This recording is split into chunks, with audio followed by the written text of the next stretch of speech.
श्री स्वामी समर्थ. तर आज मी तुमच्यासोबत मस्त रेसिपी शेअर करत आहे, ती म्हणजे करंजी.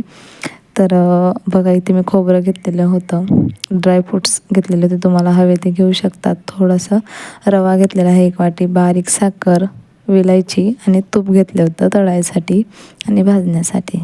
तर सर्वात अगोदर मी इथे कढई मस्त गरम करून घेतली होती. थोडंसं त्याच्यात साजूक तूप घातलेलं आहे.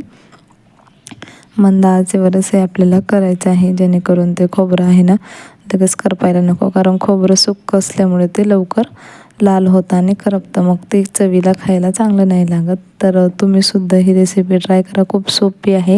मी सांगितलेली खूप पद्धतही सोपी आहे, नक्की तुम्ही ट्राय करा. आणि आपल्या चॅनलचं नाव आहे राधिका बचाव लाईफस्टाईल. तर जर तुम्हाला माझी रेसिपी आवडत असतील तर नक्की चॅनलला सबस्क्राईब करा. इथे मस्त मी आता जे खोबरं बारीक केलेलं होतं, किसून घेतलेलं होतं. तर तुम्हाला हवं तर तुम्ही मिक्सरमध्ये सुद्धा वाटण त्याचं करू शकता असं. तर बघू शकता, कंटिन्यू मी हलवत होते तरीसुद्धा लगेच लाल होत आहे, कारण सुक्क असल्यामुळे ते पटकन करपतं. आणि साजूक तुपामध्ये आज आपल्याला करायचं आहे, म्हणजे चव छान येते, खायला पण चांगलं असतं तूप.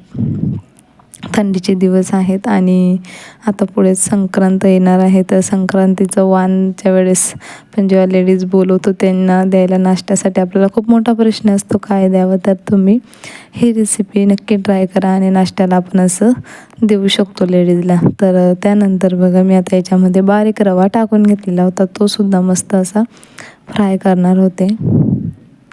फ्राय म्हणजे छान असं त्याला भाजून घेत आहे.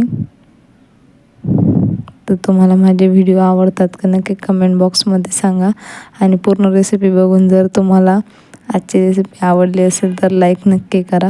तर बघा, त्यानंतर एक छोटी कढई ठेवली होती, त्यातही मी साजूक तूप घालून घेतले आणि त्यामध्ये ड्रायफ्रूट्स टाकले. तर ड्रायफ्रूट्समध्ये मी काजू, बदाम, थोडे मनुके घेतलेले होते. तर ते सुद्धा मी अगदी मंद आचेवर परतून घेणार होते, अगदी थोडंसं क्रंचीपणा येण्यासाठी. तर त्यानंतर ते सुद्धा मी इथे ॲड करून घेतलेले आहे सारणमध्ये. आणि साखरही आपल्याला टाकायची आहे, पण ते मी पुढे सांगेल तुम्हाला. तर साखर कधी कोणत्या वेळेस टाकायची असं.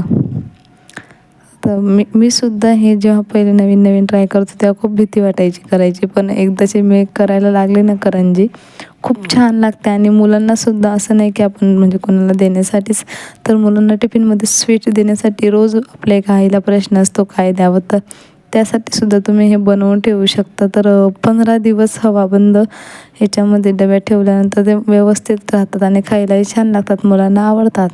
त्यानंतर बघा, मी सारण ते गार होऊ दिलं होतं, नंतरच मिक्सरमध्ये बारीक केलेली साखर किंवा तुम्ही रेडीमेड आणू शकतात ती साखर मिश्रणामध्ये मी सारणमध्ये ॲड केलेली होती आणि ती सुद्धा एकजीव चांगलं करून घेत होते. तोपर्यंत सारण थंड होत होतं, म्हणजे कोमट झालेलं होतं, पण तरी पूर्णपणे थंड होण्यासाठी मी बाजूला ठेवलं होतं. तोपर्यंत इथे आता मी जे आपल्याला करंजी लाटण्यासाठी पीठ लागणार होतं त्याची तयारी करत होते. इथे मी 2 वाटी मोठे मैदा घेतलेला होता, त्यामध्ये थोडंसं चवीनुसार मीठ घालत होते आणि गरम केलेलं तूप मी याच्यात टाकलेलं होतं मोहन देण्यासाठी.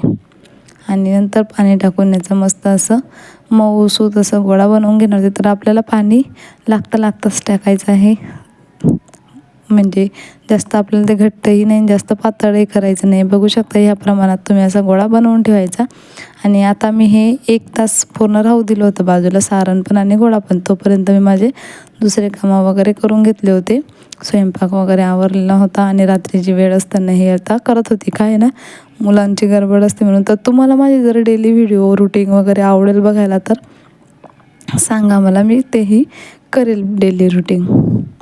तर इथे परत एकदा मी त्याची मस्त अशी मशाज करून घेत होती त्या गोळ्याची. आणि बघू शकता तुम्ही, खूप मस्त असं पेढ्यासारखं मऊ पीठ झालेलं होतं. आणि आता त्यानंतर मी पुढे मस्त असे लाटून घेणार होते ते. तर त्याच्या आधी बघा दाखवते, दूध घेतलं होतं मी छोट्या वाटीत आणि एक आपली काळी पेटीची जी काळी असते ना, तिला हे लावून घेतलं होतं कापूस, जेणेकरून ते लावण्यासाठी मदत होईल. तर तुम्हाला दिसणारच आहे मी त्याचा यूज कसा करणार आहे. आणि माझ्याकडे ही पारंपरिक पद्धतीचं असं एक करंजी कट करण्याचे चमचे होते, तर ते सुद्धा मी घेतलेले आहे. तुमच्या पद्धतीने तुम्ही कशाने हे कट करू शकता. आणि मी आज 2 पद्धती वापरलेल्या आहेत करंजीच्या.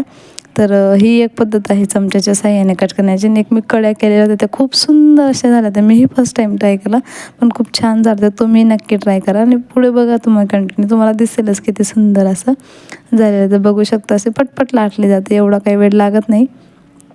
लहान पुरीच्या आकाराचेच तुम्ही हे लाटून घ्यायचे आहे. आणि मस्त सारण असं भरून घेतलेलं तुम्ही. सारण एक गार झालं होतं, मस्त मोकळं झालं होतं. सुगंध तर खूप सुंदर येत होता त्या सारणाचा.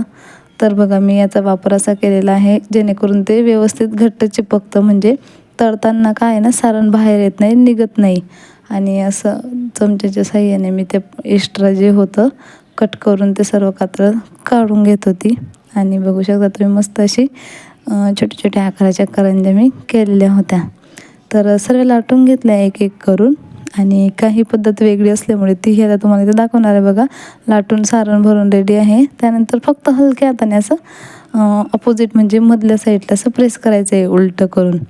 खूप छान आकार झाला होता बघा. तुम्हीसुद्धा हे आकार नक्की ट्राय करा. मला तर इतका आवडला ना, थोडा वेळ लागतो बरं, म्हणजे तरी मला एवढं करण्यासाठी अर्धा तास तरी गेला होता. पण आवडत असल्यामुळे काय ना, आवड खूप महत्त्वाची असते. तर ते खातानाही सुंदर दिसेल म्हटलं. आणि पूर्ण जेव्हा तळून झाला त्यावेळी त्याचा आकार छान होता म्हणून मी अशी पद्धत वापरली. मला खूप आवडली. बघू शकताय तुम्ही, खूप सुंदर असा त्याचा आकार दिसत होता कट करण्यापेक्षा.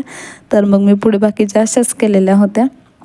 आणि ते पूर्ण आता माझ्या करंज्या लाटून झालेल्या होत्या. सर्व मी छोट्या छोट्या केलेल्या होत्या, लाटून घेतलेल्या होत्या. आणि बऱ्यापैकी मी संपवलेलंच होतं ऑलमोस्ट. त्यानंतर कढई तापायला ठेवली होती, त्यामध्ये मी तेल टाकलेलं होतं. आणि याच्या आधी मी लाडू केलेले होते. तर ती ही रेसिपी तुम्हाला येणारच आहे लाडूंची लवकरच. तर त्याच्यामुळे ते तेल थोडंसं काळं दिसत आहे. पुऱ्या तळलेल्या होत्या मी डाळीचे. इथे मी आता मस्त, आणि हे सुद्धा आपल्याला कमी गॅसवर करायचं आहे. काय मोठा गॅस करून जर केलं तर मग ते वरच्या वर करपतं आणि आतमध्ये कच्चं राहतं. तर कमी गॅसवरच तुम्हाला हलकं हे तळून घ्यायचं आहे. घाई करायची नाही आहे. पूर्ण तळून घेतल्या. आणि बघू शकता तुम्ही फायनल मस्त अशा करंज्या, खुसखुशीत करंजी तयार झालेली होती. खायलाही सुंदर अप्रतिम होती. तर तुम्हीसुद्धा नक्की ट्राय करा अशी करंजी. आणि जर माझ्या चॅनलवरचे व्हिडिओ तुम्हाला आवडत असतील तर प्लीज लाईक करा, शेअर करा, सबस्क्राईब करा. धन्यवाद. तर भेटूया आपण पुढच्या व्हिडिओमध्ये. बाय बाय सर्वांना.